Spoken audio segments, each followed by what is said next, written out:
रक्षाबंधन म्हटली की भावांनो बहिणीकडे जायला लागते बघा राखी बांधायला. चाललोय बघा गावात भावांनो बऱ्यापैकी गर्दी आहे बघा.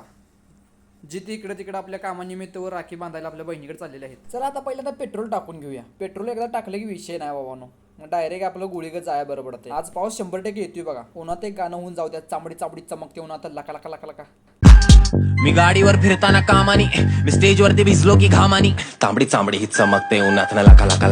गाणं भावानं कसं वाटलं नक्की कमेंट करून सांगा. खूप लांब जायचं आहे म्हटलं, जाऊ दे सावकाश. थांबाय नको म्हटलं, आता डायरेक्ट आपल्या बहिणीच्या घरीच थांबायचं.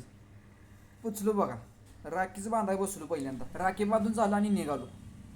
सांगोलच्या पुढं आलो, पाऊस खूपच होता राव. आता म्हटलं पाऊस लयच वाढा लागलाय, कुठं तर थांबूया. हॉटेलमध्ये थांबलो बघा. सलग 4 तास पाऊस चालू होता. कोरडं पडलं होतं, आता थांबवलं मग थांबवलं. पाऊस काय भावानं थांबला नाही. शेवटी आम्ही भिजतच गेलो बघा.